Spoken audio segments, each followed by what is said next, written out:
महाराष्ट्र हा कृषीप्रधान देश आहे।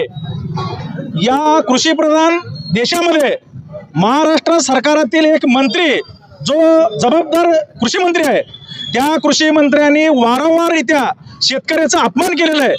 परवा सुद्धा एका कार्यक्रमात बोलताना या माणिकराव कोकाटे नावाच्या मंत्र्यांनी आज शेतकऱ्यांचा जो कर्जमाफीचा विषय होता, निवडणुकीच्या अगोदर ह्या सरकारने शेतकऱ्यांना संपूर्ण कर्जमाफी देतो आश्वासन दिलता, परंतु कर्जमाफी तर केलंच नाही, परंतु त्या शेतकऱ्याच्या जे जखमा आहेत त्याच्यावरती मीठ चोळण्याचं काम या सत्ताधारी पक्षातील या सरकारातील मंत्र्यांनी केलेलं आहे।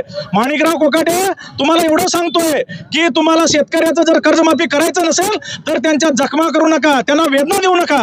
कारण तुम्ही म्हणताय शेतकऱ्यांना कर्जमाफी दिलं तर मुलांचे लग्न करतील, मुलीचा साखरपुडा करतील। मला सांगा, तुम्हाला मुलगा, तुमची मुली, तुम्हीच लग्न करत नाही का? तुम्ही साखरपुडा करत नाही का? कारण एक सर्वसामान्य शेतकऱ्यांची तुम्ही चेष्टा करताय। हे कुठली तुम्हाला मर्दानकी आली? कारण हे सत्तेचा माज आहे तुम्हाला। कारण तुम्ही एकदा बोलले नाही, वारंवार शेतकऱ्यावरती तुम्ही बोलताय।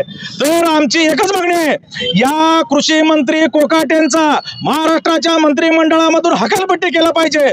माफीनामा वगैरे मागून चालणार नाही। जर सरकार, देवेंद्र फडणवीस साहेबांना आमची विनंती आहे, साहेब तुम्ही चाणक्य आहेत, तुम्ही हुशार आहेत, तुम्ही कर्तव्यवान आहेत, तर तुम्ही अशा मंत्र्यांना मंत्रिमंडळामध्ये ठेवू नका। कुठल्याही परिस्थितीमध्ये त्या माणिकराव कोकाट्यासारख्या मंत्र्यांना मंत्रिमंडळातून हकालपट्टी करा, अन्यथा शिवसेनेच्या वतीनं सोलापूर जिल्ह्यामध्ये त्या माणिकराव कोकाटेला आम्ही फिरू देणार नाही। बंधुप्रेम न्यूज चॅनलला लाईक, सबस्क्राईब व बेल आयकॉन दाबायला विसरू नका। धन्यवाद।